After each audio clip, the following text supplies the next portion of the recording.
โดยเงาลายของเมืองไทยเนาะก็ในเขาขึ้นมาด้วยเรื่องว่าสังวัดตึกกันเลยอ่ำกึด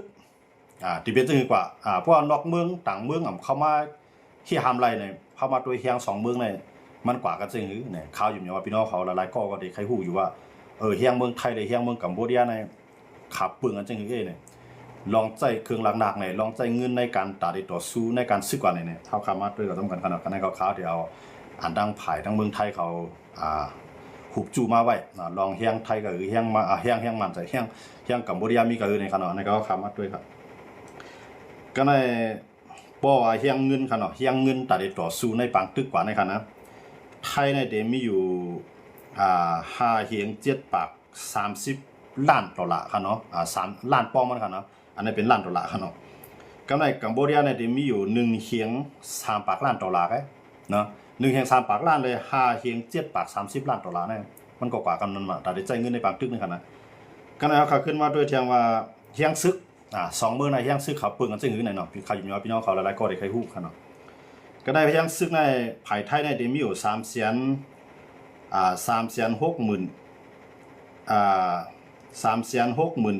บาท50เกาะค่ะเนาะในเชียงพร้อมตึกค่ะ300,000นะครับนะเฮียงพร้อมตึกตั้งว่าในไทยเขาในบ่เฮียงกองนูนในเฮียงกองนูนเฮียงซึกอันอยู่ไว้นาซึกค่ะเนาะตั้งบ่ตั้งเสียงไทยเขาในเขาได้มีอยู่อันหลักๆมี400,000ก็กับว่าเฮียงกองนูนแทงในไทยเขาในได้มีอยู่หมอกจำล้านค่ะเนาะเพราะว่ามันไปเฮียงกองนูนเฮาว่าเนาะมันแสดงว่าการสอนการซื้อมืออยู่ไปจอมเฮือนนี่นะคะนะอันนั้นเปิ้นฮ้องว่ากองกำลังนูนนะครับเนาะไทยก็ได้ทั้งหมดทั้งสิ้นอันพร้อมตึกมีอยู่360,000 บาท50เกาะกำในกัมพูชาด้วยเนี่ยกัมพูชาเนี่ยมีอยู่120,000 4เฮียง3ปากเกาะไว้ครับเนาะก้อนนึงเนี่ยมันมี300,000 ปลายก้อนนึงเนี่ยมี100,000 ปลายครับเนาะในก็เฮียงพร้อมตัดตึกกำในเฮาขาขึ้นมาด้วยลอง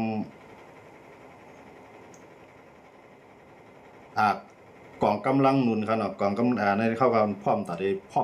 จอยแถมในกำซื้อนั่นขนาดเนาะใน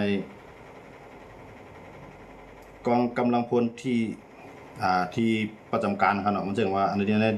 อันอยู่นาซึกครับนำเลยนะแต่มีอยู่25,000เฮียงไทยเขาในอันอยู่ไว้นาซึกในขยามเลยครับเนาะกัมพูชาเนี่ยมีอยู่หมอก 10,000ครับเนาะอันเขาอยู่ไว้จอมแดนดินพร้อมตัดเข้าบางตึกในขยามเลยครับเนาะทีนี้ก็อะไรว่าเปลี่ยนอันเฮียงทั้ง2ฝ่ายเพิ่มยัดไว้นะครับเนาะสังว่ามันปังตึกนั่นคือลงอะไรเนี่ยมันสิเป็นปังตึกกันยิ่งยากกว่าก็ในรถถังเนาะรถถังในมันจะกัดแยงนะครับเนาะภายไทยเขาได้มีอยู่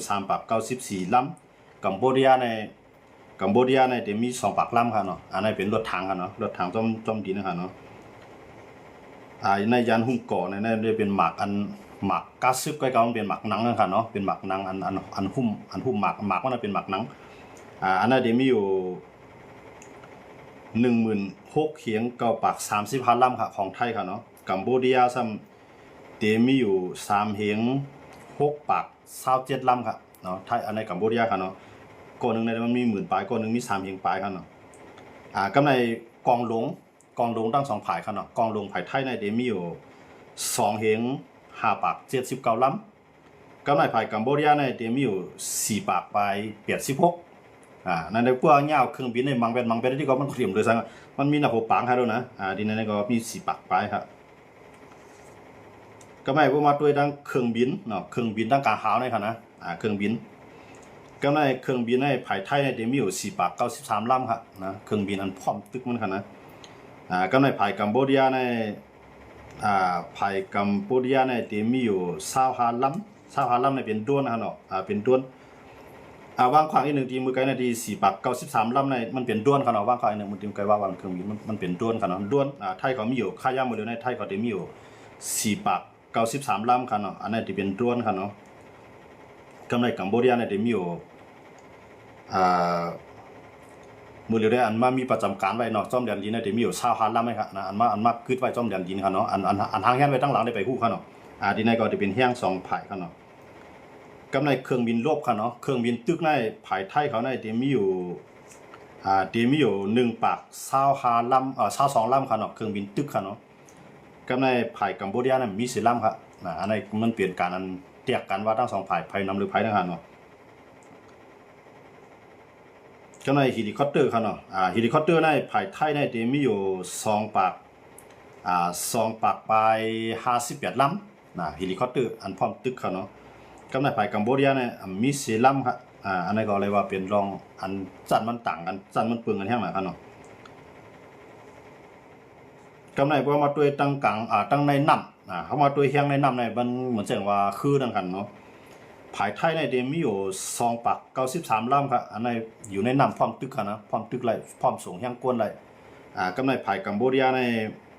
เดมีอยู่คือตึกในเขาเดมีอยู่3ลำไหมครับนะว่า3ลำในพวกนี้เครื่องบินหย่อนลงเบียดหลายลำก็ใครจมน้ำปากหลายเมื่อราคา3ลำไหมขนาดนั้นก็ใน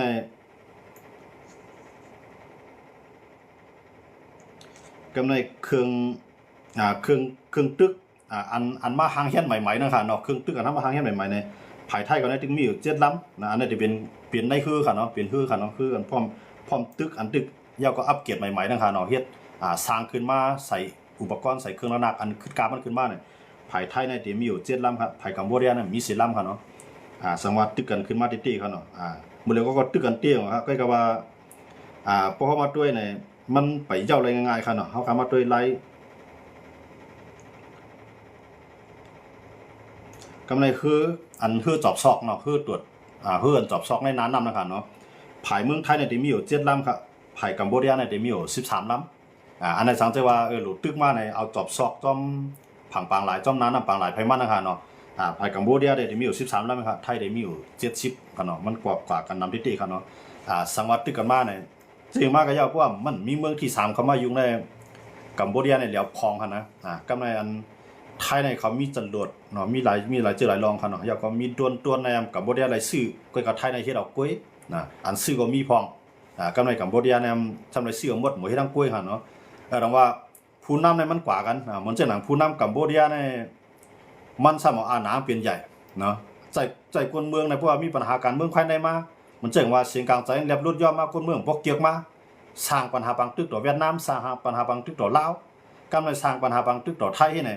เด็กๆกำลังว่ามีบางตึกมาในก้นเมืองในก็เกียกนะเกียกมันเก็ดขีแผ่นดินเอาลงวันเมืองเอาลงเจ้าไหนอ่อนกันก่อนเลือกมันขึ้นมาแทงที่ไหนมาเห็นไหนเด็กๆค่ะน้องมือเดียวในก็ตีหุ้นเสียนฮัดปืดบางตึกต่อไทยในก็ย้อนเบอร์ลองแก่งคอสินเตอร์ในก็มาแห้งหนาล่าเนาะต่างเมืองก็ปีเพียงหนาล่าก็เอาให้มันให้ขาวมันในเย็นกว่าลองแก่งคอสินเตอร์ย่อก็หาลอกไล่สร้างปัญหาปืดบางตึกต่อไทยกำไรไทยทำว่าสุเดียมาเรียนเกมการเมืองได้มันหลายเบอร์สุเดียวล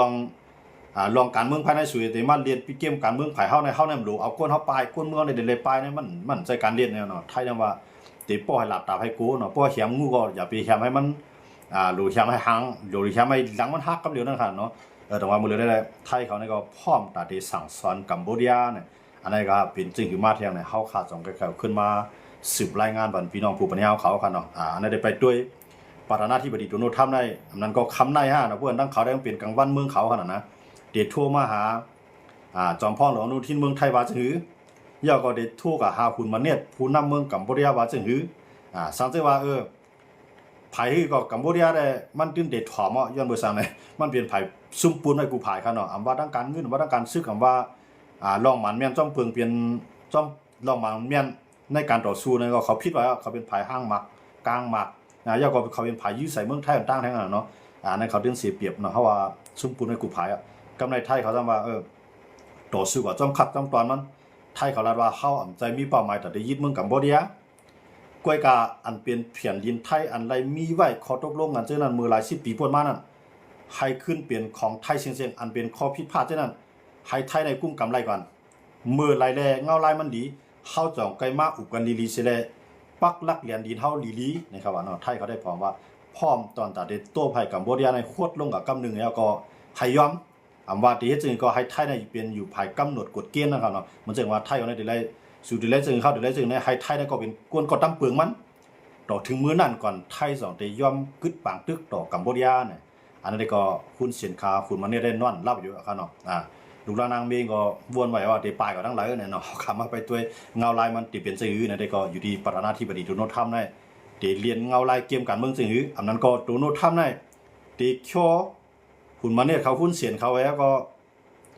ให้ไปให้ปึดเส้นตั้งปันให้สมรังสีก็เข้ามาป้ ราะเหตุฉะนั้นอเมริกันในเตจุกอยู่ภายกัมพูชาฮื้อเนี่ยจังหวะเนาะอยู่ที่อเมริกันในหมดเลยในโดนัลด์ทรัมป์เนี่ยผีป้าผีป้อค่ะเนาะคนมันจังว่าใครยองรวมด้วยมันน่ะจังไงมันตันหลาไปก็หลาด้านวางไปก็วางค่ะเนาะหมดเลยนั่นนะประธานาธิบดีโดนัลด์ทรัมป์ก็กับเมื่ออเมริกันเขาเนี่ยว่าผู้นำเขาได้เป็นจึงก็ยาวในมือเขาเลยเลือกมาแล้วเนี่ยต่อถึงในข้าวยาม5 ปีนั้นเขาถึงได้มีอำนาจเต็มทวนค่ะเนาะเมืองเขาได้มักมันจังไงตาได้ลืบออกแปดก้นเมืองเกี่ยวกับลืบออกแปดในคำเฮ็ดไรอเมริกันในค่ะเนาะมันเหมือนเมืองไทยมันเหมือนเมืองต่างเมืองเนาะเหมือนเจ้าหนังญี่ปุ่นเขาเหมือนเจ้าหนังเกาหลีใต้เขาเนาะเหมือนเจ้าเมืองดิโมคราซีทั้งหลายเหมือนเจ้าไทยที่นั่นเนาะพวกก้นเมืองเกี่ยวก้นเมืองพร้อมใจนำไปลืบเป็นไรค่ะเนาะก็การเมืองอเมริกันเขาเนี่ยเป็กซ้ำว่าเปลี่ยนลงปองเปลี่ยนประธานาธิบดีก้นเมืองเกี่ยวกับสิตาก็เขามีศูนย์ลืบไรนะครับเนาะอันในอเมริกันนั้นในเขาปันอาณาลงปองอาณาประธานาธิบดีในเขาปันสูงแห่งนะครับเนาะพวกมาแตกน้องเป็นจันเจ้าข้ามมาขนาดเมืองไทยก็เจ้าข้ามในเพิ่นก็ลืบไรเขาค่ะนะพวกมาแตกกันก็เขาเป็นจันเจ้าข้ามในประธานาธิบดีนี่ค่ะนะกำไรตามลงมาจอมพ่องลงในเขาก็ได้ตั้งทั้งคุยเขาครับเมืองที่มีประธานาธิบดีในบอกว่ามีเจ้าข้ามกำไรเขาได้ตั้งจอมพ่องลงทั้งคุยเขาอันอยู่ภายใต้ประธานาธิบดีนั่นเขาก็ได้ตั้งว่าแต่ก้อนหนึ่งเขาเนาะเพื่อนเมืองไทยเข้ามานายกเนาะเพื่อนใต้เข้ามาจอมพ่องลงเขาได้มีไว้จังเลยครับขี่ก็มีอเมริกันก็มีขนาดกูเมืองดิโมคราซีนั่นมีดิโมคราซีก็ยากเพราะว่าเปลืองประธานาธิบดีนั่นเนี่ยเขาได้มีนายกน่ะอยู่ภายใต้จอมพ่องหลวงน่ะอยู่ภายใต้ประธานาธิบดีพวกเป็นเมืองที่มีจอค่ำซ้ำจอหอค่ำในค่ำที่อยู่ตั้งเหนือนายกเนาะนายกไปเลือกตั้งอะไรมากก็อะไรก็ยากคนเมืองเลือกมาอะไรก็อะไรก็ยากใกล้กับอันเต็มมักมันในเตียงตั้งปันนั่นก็ได้เป็นเจ้าหอค่ำนั่นกันเนาะอันในเฮาคาเอามาต่อแต่ใครในการเนี่ยนะสังเกตว่าพี่น้องเขาเกียกไรใจข่าวเงานอกเมืองในก็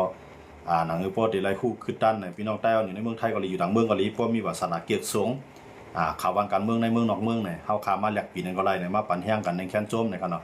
จอยติดตามมันไล่ในครับเนาะเอามาได้เป็น YouTube Facebook ในพี่น้องเขาจอยติดตามมันไล่ในครับเนาะมาก็ตั้นในไลฟ์สดและจ่ายจอมันในเขากับปั่นแห้งใน YouTube Facebook ก็ไล่ในครับเนาะตอนตัดที่พออะไรคือดันเงาลายนอกเมืองในเมืองในครับเนาะพอมีเหตุการณ์นั้นก็ลองตั้งสิลองอันเป็นต่างเมืองอันหลายเมืองสนใจอันเป็นข่าวเรื่องหลังมาจังนั้นเนี่ยเฮาขาก็ได้หยิบออกมาเสร็จแล้วต่อไต่ใครในปันพี่น้องผู้ปันแห้งเขาในครับเนาะเอาค่ะคำขึ้นได้ก็ยินจมขอบใจน้ำพี่น้องเขากูเจ้าตีเขามาปั่นแย่งกันเกี่ยวข้องในรองข่าวเงานอกเมืองเนาะอันนี้ก็ที่เป็นในเมืองไทยหรือเมืองกัมพูชาเนี่ยพอมีทิศทางมีขยามเขาขาดจะไหลขึ้นมาครบทุกยากันแท้ในครับเนาะไม่สูงพี่น้องผู้ปัญญาเขากูก็นอนรับพันดีกันสิกรรมในครับเนาะไม่สูงกูก็ค่ะเรียบยาวอยู่ปางตึกไทยกัมพูชานะครับพี่น้องเขานั่นได้ที่ย่ามยาได้ครับด้วยได้ไทยในมันเนี่ยเราข้าย่ำดีบางเต็มเดียวค่ะเนาะเขาได้เลือกตึกกันนำอันตึกกันแห้งๆในติเลือกตึกกันข้าย่ำกลางคืนครับนะกลางคืนนั่นเองเลยพวกผู้เขียนยืมมามันก็หันหมากมันกำในลาวเที่ยวมันมีหนึ่งกลางหาวแล้วก็ถองลงมาเลยดีน่ะมันจะมีไฟเขาโลกลางคืนในขณะมันเดี๋ยวยืนพวกยืออกมาในที่เป็นไฟที่มากองในขณะมาที่เป็นสังกะยามันกว่าได้ตั้งไม้มันเดือดได้มันออกกว่าเขาดูเนาะแต่ว่าเขาได้เลือกยืนกลางคืนเนี่ยกำน้ำในพวกไทยเขาเนี่ยพวกเขาได้ยึดนาลีในเขาได้ยึดกลางคืนครับมือพวกในปราสาทตาควายว่าตามุนทั่วมาอีสังอีสิงก็ยาวกันเนาะไปถอมได้ขาวงามมือพวกนะครับเนาะอาคูมาลาทองดาพี่น้องเขาว่าตึกหลังเขามาได้นะครับเนาะเอาค่ะต่างคำบ้างย่านแทงเนาะเขาด้วยวันใน YouTube อะไรครับพี่น้องครับหมายสูงครับพี่จอมบันแท่งอยู่ถอมอยู่กูบ้านเขาคางยินจวมครับเมียมาในไทยเปลี่ยนอาลันปิกขัดจ้าเมสุยินเปตูไหนมาได้ลองเป้ได้มันเป้ได้ไทยเขาหรอนะพี่น้องเขาว่าไผเป้ตั้งไทยในกัมพูชาในครับเนาะมันเป้ไทยเขาหรอกก็ของกัมพูชาในแข้งซึกเขาแข้งก้นเขากูจึกร้องมันเป้ไทยเมียวะเนาะเมืองไทยในมันเป็นเมืองใหญ่เขาหรอกพวกมาจากนั่งกัมพูชาเขาว่าเนาะมันเป้ได้ไทยนะครับใครก็ว่าการที่ว่าให้ไทยกับยึดกัมพูชาทั้งเสียงมันเป็นอะไรกับปันหมดเลยเนี่ยย้อนเบอร์ว่ากัมพูชามันเป็นเมืองงอนขอแล้วก็อยู่ในจัดจึงลุมผ้าเมืองนึงนั่นขนาดเนาะ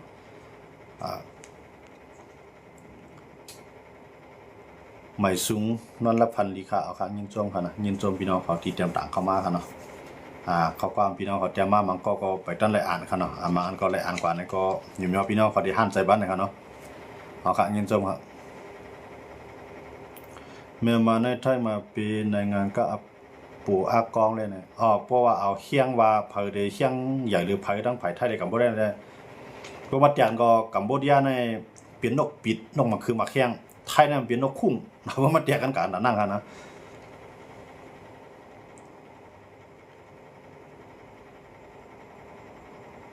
ทันยาฮู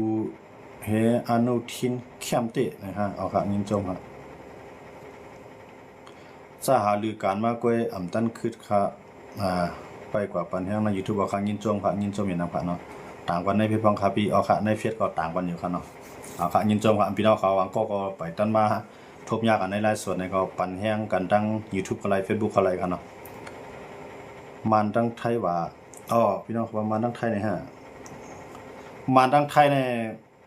สังว่ามันในเนาะสังว่ามันในมีปัญหาภายในวันเมืองมันในปากสามจีวาเจ้าคือในห้องต่อสู้กันขึ้นเปลี่ยนเมื่อนก้อนคอมันเจ้าหนังไทยนะได้เมืองโฮมตุ่มตู้ในใหญ่หรือเมืองไทยเฮียงซึกก็ใหญ่หรือไทยค่ะนะสังเจว่ามันเมียนกันก็กามันเมียนกันเพื่อมาแตกเอาลงปองจึงซึกมันหมดเลยได้ลงปองจึงซึกไทยหมดเลยได้มันเพียงไทยเขาหรอกของไทยเขาน่ะมีหลายอันเขาลงมานะมีจุ่มเหลียวมันก็ขนาดนะสังว่ามันก็ตั้งเจอจานอะไรดีๆเลยได้ตึกกันภายในวันเมื่อมได้ตึกกันคืนนึงเลยคืนนึงมันน่ะดีใหญ่หรือไทยครับนะมันดีใหญ่หรือไทยจุดก็เซียนบาโอปาเนี่ยครับว่าเอาค่ะห้ามว่าปาโอวัดใต้เขาเป็นพี่น้องเดียวหมดค่ะนะเป็นคนคือสังกะยาวค่ะเขาเป็นคนในเมืองผมตุ่มตู้เขาในเขาหลงหมกพร้อมกันนะ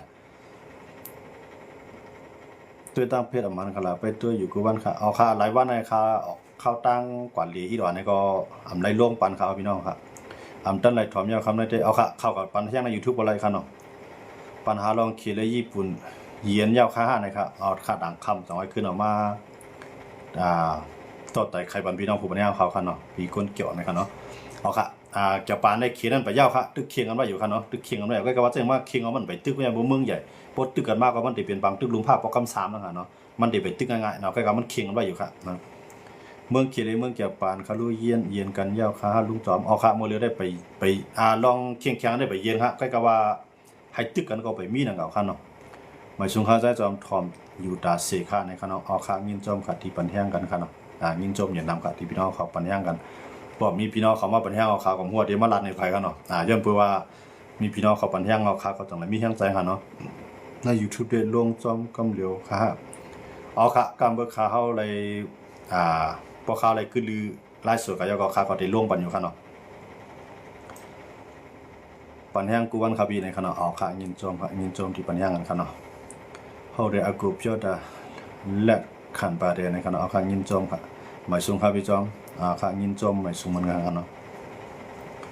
เอาค่ะยินจอมพี่น้องเขากูเกาะค่ะเนาะคำขึ้นในก็ได้ย้อนขึ้นลือที่ไหนค่ะเนาะ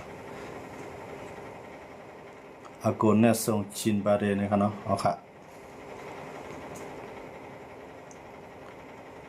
อติปิญญาเดอเมตานาทองเนี่ยเดเกซูปังงีเอาค่ะยินจอมค่ะพี่ยาวค่ะเนาะ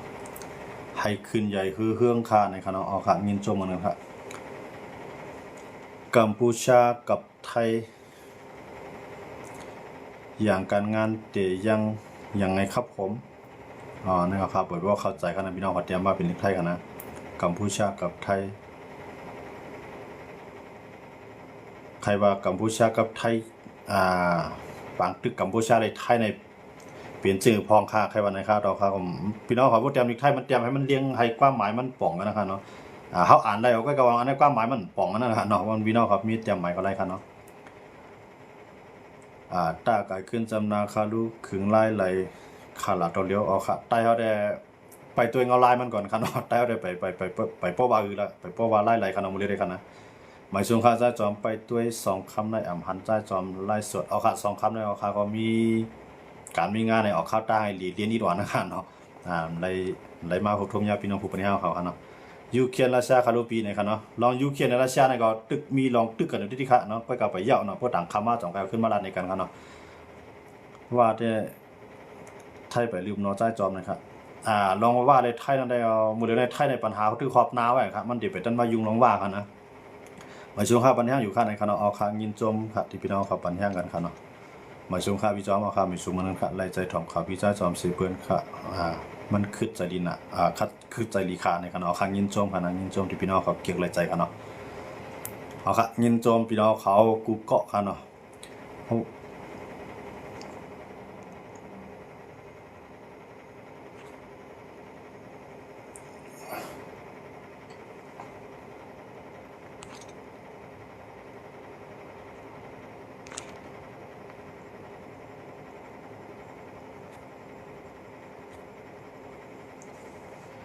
เกี่ยวลองการเมืองนอกเมืองในลีลาดนำค่ะนะครับเอาค่ะยินจมค่ะหมายสุงค่าจ้าจอมเอาค่ะหมายสุงเหมือนกันค่ะเนาะ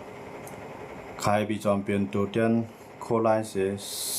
ซื้อเครื่องลักนักปันเขาเอาขาพร้อมจ่อยนะครับเนาะเอาค่ะลองซะในลองปัญหาเครื่องลักนักไหนเพราะว่ากวนเมืองเขาค่ะติดจอยติดซื้อในเส้นไหนมันได้เปิดเป็นทางการได้ครับพี่น้องเขาจึงเหรอในเปิ้นที่ไปตัวเขาเพราะว่าเขาเอาติดซื้อเครื่องลักนักซึ่งเราจึงในพวกบนหู้ในเปิ้นที่ว่าเขามาตรงนึงการซึกในเมืองเปิ้นเพราะเฮ็ดจังนั้นในพวกเขาจือเลยลองเครื่องกองกลางในมันจึงผิดปักเปลืองครับเมืองเปิ้นคั่นนะถ้าประเทศพม่ากับไทยยิงกันใครจะชนะอันนั้นได้พวกเป็นมือเลียวได้ไทยปีเขาจึงเหรอในไทยในมันย่ำลูกก็ยื้อขนาดเพราะอันยืนทั้งมันกันนะมันก็เอาเครื่องกองกลางปันย่างไอ้ปันม้อนไอ้ปันใต้ปันยักไข่มาจังได๋เขากำมังมานก่อยก็เลี้ยวครับนะลองมาในไทยเนี่ยมันตรงมันจังอึดเตียกกันหมดเลยสังว่าตึกกันเขาว่าเนาะพี่น้องเขาว่าเนาะก็กำมันเต็มตึกเขาอย่างเมืองไทยในไรที่พ่อนดีๆมานั่งนำค่ะนะว่าแก๊สเนี่ยว่าน้ำมันเนี่ยคู่ความการกล้าร่างขายเนี่ย